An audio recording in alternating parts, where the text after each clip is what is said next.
Daniel Sports Central bringing over our next team projection of this offseason, and it's going to be over the Ole Miss Rebels, a team that went 5-5 overall in the 2020 season.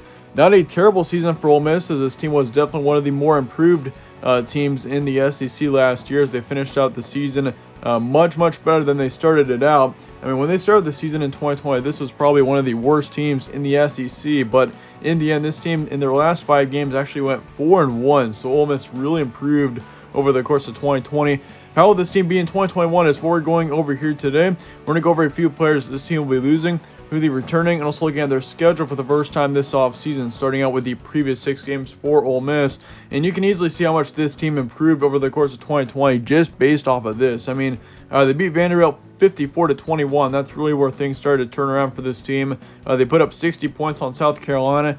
They beat Mississippi State 31-24, lost to LSU by 5. But that was a very close matchup there, so it wasn't a terrible loss, but 48-53 was the final score there. As you can tell, I mean, this Ole Miss team played a lot of high-scoring games last season, and they also beat Indiana 26-20 in their bowl game, which Indiana last year was a really good team, and even though they had a couple of injuries towards the end of the year, which really were pretty tough on the Hoosiers, I mean, Ole Miss, they took advantage of that and got the win, 26-20. So this team really improved a ton over 2020. I'd probably say this was one of the most improved teams definitely over the course of the 2020 season, as it started out the season with a 1-4 record through their first 5 games, and in the last 5 games this team was 4-1, so they finished out with a 5-5 overall record. Not a terrible season for Ole Miss. This team definitely has got a lot of room for improvement going into 2021.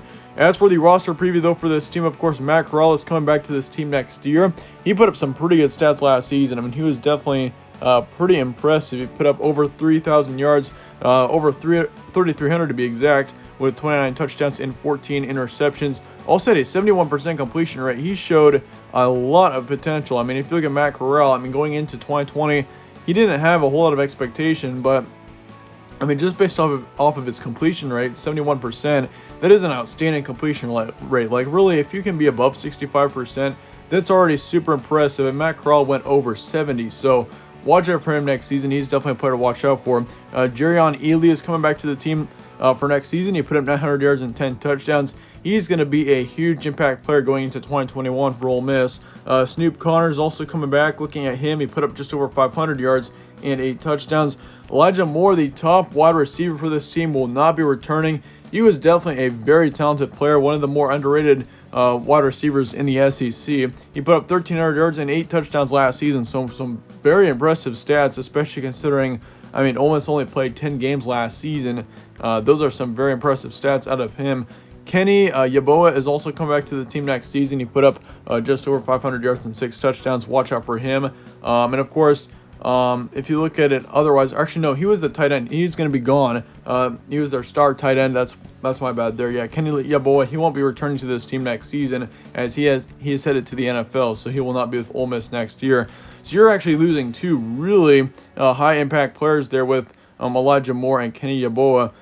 That's going to be pretty tough at first to not have both of them, especially for Matt Corral. I mean, considering both of them as receivers, I mean, they combined for over 1,800 receiving yards last season, so that's definitely going to be something to watch out for there. But if you look at the second wide receiver, Dontario Drummond, he's coming back next year, put up just over 400 yards and 7 touchdowns, so he put up lots of touchdowns. As far as it goes yardage-wise, not as much, but also Jonathan Mingo, he's coming back, the third wide receiver for this team. Looking at him, he put up just right around 400 yards and 3 touchdowns. So the receiving core is really, I mean, you do lose once again your top wide receiver and your star tight end there. But otherwise, I think you should be just fine with Dontario Drummond and Jonathan Mingo, both of which who've shown some great potential for sure throughout the 2020 season.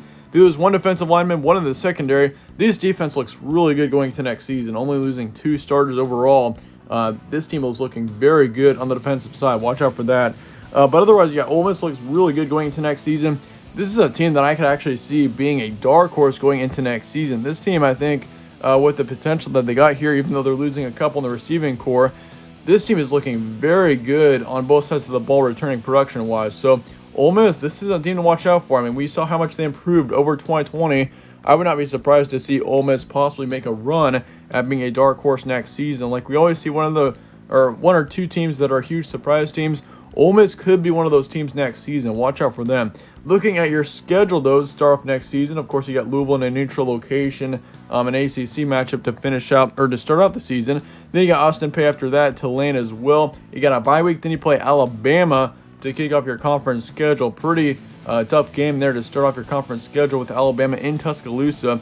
You got Arkansas, then after that, you got Tennessee on the road, LSU at home, Auburn on the road. You got Liberty and Texas A&M both at home. Same thing with Vanderbilt. So you are staying at home for the first 3 weeks of November, which will be nice. And then you travel to Mississippi State to finish out your regular season. So the schedule sets up pretty well, I would say. I mean, you get rid of most. I mean, Alabama is definitely your toughest game of the season. And good thing is you do have that right off the bat. Texas A&M is going to be pretty tough. LSU could be a tough matchup as well. But otherwise, this isn't a terrible schedule. I mean, Ole Miss really, I mean, you don't have to play Georgia. You don't have to play Florida.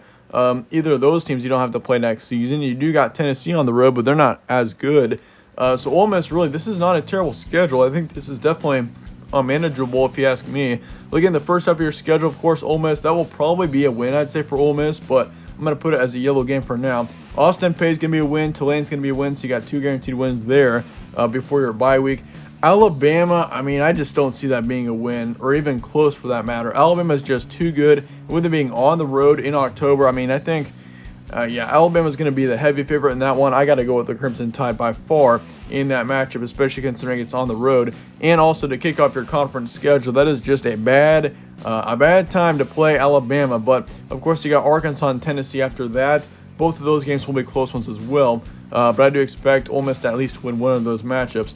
So really in your first 6 games, you should have, I would say, 4 wins. So you should be at least 4-2 going to the second half of your schedule, which that's a pretty good position to be in if you ask me.